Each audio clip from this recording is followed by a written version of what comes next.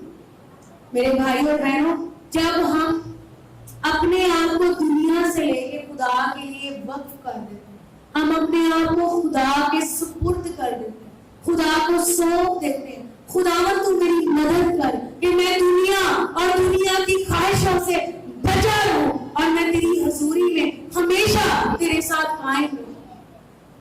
उसके लिए सबसे जरूरी चीज जो मैं आपको बताना चाहती हूँ, बाइबल बताती है दुनिया और दुनिया की ख्वाहिशें दोनों मिटती जाती, बड़ी जबरदस्त बात। लेकिन जो खुदा की मर्जी पर चलता है वो अब तक आएगा। यहाँ पे जो लफ्ज है ना खुदा की मर्जी, सब कहें कुछ बुलंद आवाज से, खुदा की मर्जी। फिर से कहें खुदा की मर्जी। मेरे भाई और बहनों, जिस चीज को हमने खुदा के सुपुर्द करना वो है हमारी अपनी मर्जी। जब हमारे अंदर हम बहुत ज्यादा दुनिया भर लेते हैं, फिर हम कहते हैं कि मेरी जिंदगी है, मेरी मर्जी है, मैं जो मर्जी करूं। लेकिन बाइबल जो है वो इसको प्रूव नहीं करती, बाइबल इसका सबूत नहीं करती। बाइबल में लिखा है तुम अपने नहीं बल्कि कीमत से खरीदे गए, इसलिए अपने बदन से क्या करो, खुदा का जलाल। कौन सी कीमत दी गई है हमारे लिए? यीशु ने अपने खून की कीमत। आमीन। सो लिखा है दुनिया और उसकी ख्वाहिश दोनों मिटती जाती है, लेकिन जो खुदा की मर्जी पे चलता है, यानी इट मीन्स, इसका मतलब कि अपनी मर्जी को खुदा के सुपुर्द करता है, खुदा की मर्जी को अपनी जिंदगी में पूरा होने देता है, वो अब तक कायम है। आमीन। आए रोमियो के खत में से एक हवाला देखिए, फिर हम इसको खत्म करेंगे। मेरे साथ देखिए रोमियो के नाम लिखा गया कॉलोसियस का।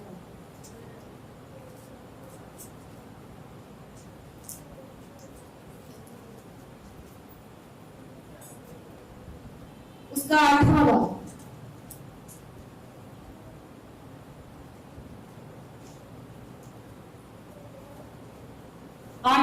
और 12वीं आयत से मैं आपके लिए पढ़ूंगी, बड़े ध्यान से आपने ये हवाले सुने। ठीक है, बस है भाइयों हम कर्जदार तो हैं मगर जिस्म के नहीं, कि जिस्म के मुताबिक जिंदगी गुजारो, क्योंकि अगर तुम जिस्म के मुताबिक जिंदगी गुजारोगे तो जरूर मरोगे, और अगर रूह से बदन के कामों को नेस्तो नाबूद करोगे तो जीते रहोगे। इसलिए कि जितने खुदा के रूह की हदायत से चलते हैं वही खुदा के बेटे। आमीन। जितने खुदा की रूह की हदायत से चलते, जितने खुदा की मर्जी में चलते, अपनी मर्जी नहीं बल्कि खुदा की मर्जी को पूरा करें, वो क्या करेंगे? अब तक पाएंगे। आमीन। Hallelujah, hallelujah. इसलिए मेरे भाई और बहनों, अगर आप चाहते हैं इत्मीनान वाली जिंदगी गुजारना, अगर आप चाहते हैं मोहब्बत से भरी जिंदगी गुजारना, अगर आप चाहते हैं खुशी से भरी जिंदगी गुजारना, तो फिर सबसे पहले क्या करें? अपनी मर्जी को खुदा के सुपुर्द करो। आमीन। हालेलुया। अपने आप को दुनिया से अलग करो। ये जरूरी है, दुनिया में रहना है लेकिन दुनिया की चीजों के साथ जुड़ना है। आमीन। हालेलुया। आए हम कुछ देर के लिए अपने कदमों पे खड़े हों। मेरी गुजारिश है सब अपने कदमों पे खड़े हों, अपनी आंखों को बंद करें, अपने हाथों को आसमान की तरफ बुलंद करें, और मेरे भाई और बहनों आज हकीकतन अपनी मर्जी को खुदा के सुपुर्द करें। कलाम में लिखा है यीशु मसीह जब जमीन पे जिंदगी गुजार रहे तो यीशु के लिए खुदा की मर्जी थी कि वो सलीबी को हरा दे। उसने गतसमनी के बाग में ये दुआ की कि ऐ बाप, अगर तू चाहे तो ये प्याला मुझसे टल जाए, लेकिन तो भी मेरी नहीं बल्कि तेरी मर्जी हुई। सो उसने अपनी मर्जी को खुदा की मर्जी के सुपुर्द कर दी, और खुदा ने यीशु के वसीला से अपना जलाल जाहिर। आए मेरे भाई और बहनों, सब अपनी मर्जी को खुदा के सुपुर्द कर, खुदा से कहे खुदावन आप पे खुदा जो जो चीजें रिवील कर रहा है, खोल रहा है, किस चीज के साथ आप जुड़े हैं, अपने आप को यीशु के नाम में डिटैच करना शुरू करें, अलग करना शुरू करें। खुदा यीशु मसीह नासरी के नाम में हम दुआ करते हैं, हर एक ऊंचा मुकाम उठाया जाए, वो सब जो तेरी तरफ से नहीं है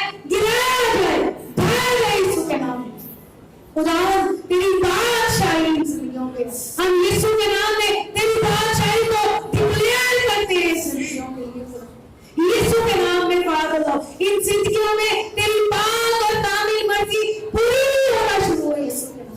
हर तरह का स्ट्रॉन्ग होल्ड यीशु के नाम में गिराया जाए, ढह जाए, डिमोलिश हो जाए यीशु के नाम में। फादर आए मेरे भाई और बहनों, साथी से दुआ करना शुरू करो। इस तरह से दुआ ना करें कि आप खुदा